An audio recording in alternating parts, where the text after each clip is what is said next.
नमस्कार साथीहरु, अहिलेको समय गुगल एकाउन्ट हाम्रो नागरिकता जस्तै धेरै महत्त्वपूर्ण भइसकेको छ।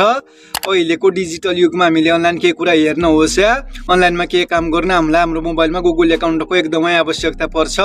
त्यसकारण साथीहरु, तपाईले आफ्नो मोबाइलमा एउटा गुगल एकाउन्ट बनाउनु भएको छ र फेरि तपाई आफ्नो मोबाइलमा एउटा नयाँ गुगल एकाउन्ट बनाउन चाहनुहुन्छ या तपाईले नयाँ मोबाइल किन्नु भएको छ र तपाई आफ्नो नयाँ मोबाइलमा आफ्नो गुगल एकाउन्ट बनाउन चाहनुहुन्छ तर तपाईलाई गुगल एकाउन्ट बनाउने सही र नयाँ तरिका थाहा छैन भने आजको यो छोटो भिडियोलाई स्किप नगरी अन्तिमसम्म पुरै हेर्नु होला। हुन त गुगल एकाउन्ट कसरी बनाउने भनेर युट्युबमा अरु पनि धेरै भिडियोहरु छन्, तर ती पुराना भिडियोहरुमा सिकाइएको तरिका र अहिलेमा केही फरक भएको छ।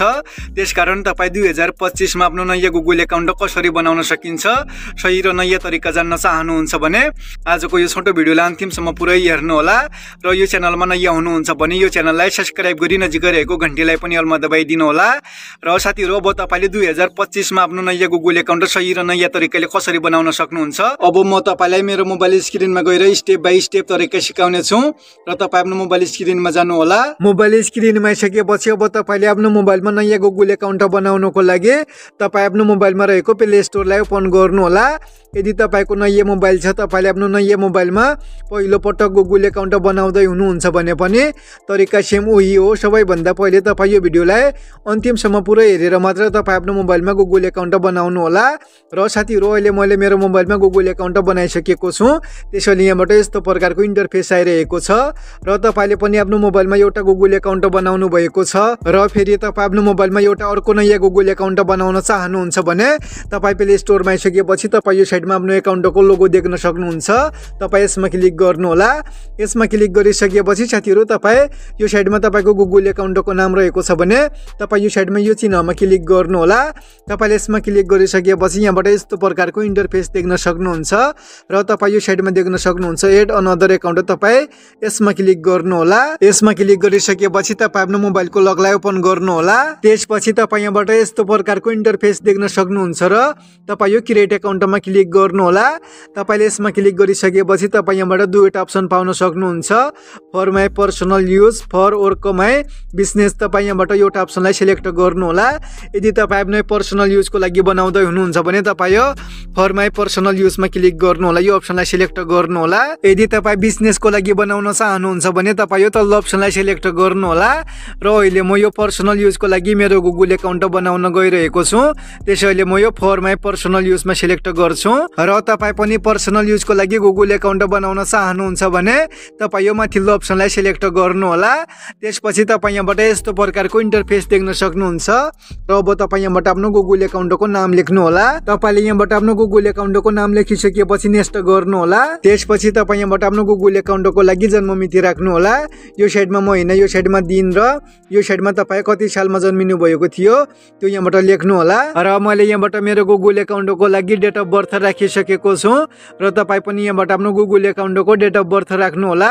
तपाईले यहाँबाट आफ्नो गुगल एकाउन्टको डेट अफ बर्थ राखिसकेपछि तपाई यो साइडमा देख्न सक्नुहुन्छ जेन्डर। तपाई यसमा क्लिक गर्नु होला।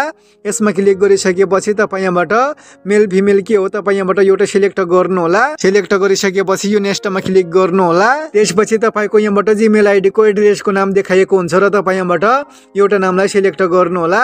सिलेक्ट गरिसकेपछि फेरि तपाई यो नेक्स्टमा क्लिक गर्नु होला। त्यसपछि साथीहरु, तपाई यहाँबाट यस्तो प्रकारको इन्टरफेस देख्न सक्नुहुन्छ र अब तपाईले यहाँबाट आफ्नो गुगल एकाउन्टको लागि पासपोर्ट बनाउनु होला। तपाईले यहाँबाट आफ्नो गुगल एकाउन्टको पासपोर्ट राख्दा तपाई यहाँबाट सामान्य पासपोर्ट नराख्नु होला। तपाई यहाँबाट एकदम स्ट्रङ पासपोर्ट राख्नु होला। कसैले पनि शंका गर्न नसक्ने खालको पासपोर्ट लगाउनु होला।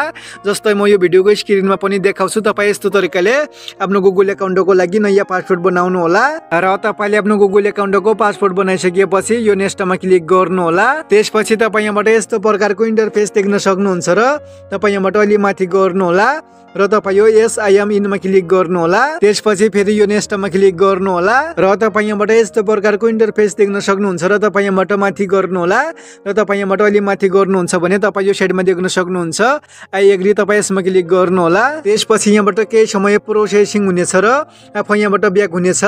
ब्याक भइसकेपछि साथीहरु, अब तपाईको गुगल एकाउन्ट बनेको छ कि छैन भनेर तपाई जीमेल एपमा गएर पनि हेर्न सक्नुहुन्छ, प्ले स्टोरमा गएर पनि हेर्न सक्नुहुन्छ, युट्युबमा गएर पनि हेर्न सक्नुहुन्छ, क्रोम ब्राउजरमा गएर पनि हेर्न सक्नुहुन्छ।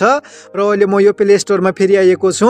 र तपाईँ प्ले स्टोरमा आइसकेपछि फेरि तपाईँ यो साइडमा एकाउन्टको लोगो हुन्छ र तपाईँ यसमा क्लिक गर्नुहोला। यसमा क्लिक गरिसकेपछि साथीहरू म तपाईँलाई मैले अहिले भर्खरै बनाएको एकाउन्ट देखाउने छु र अहिले तपाईँ देख्न सक्नुहुन्छ यो साइडमा मेरो नयाँ गुगल एकाउन्ट बनिसकेको छ र मैले यहाँबाट मेरो गुगल एकाउन्टको नाम के रहेको छ मैले यहाँबाट बुलर गरेको छु। तपाईँ यस्तो तरिकाले सजिलैसँगले आफ्नो पुरानो मोबाइलमा होस् या तपाईँ आफ्नो नयाँ मोबाइलमा नयाँ गुगल एकाउन्टलाई यस्तो तरिकाले सजिलैसँगले बनाउन सक्नुहुन्छ। तपाईँ यस्तो तरिकाले सजिलैसँगले आफ्नो मोबाइलमा नयाँ गुगल एकाउन्ट सही र नयाँ तरिकाले बनाउन सक्नुहुन्छ।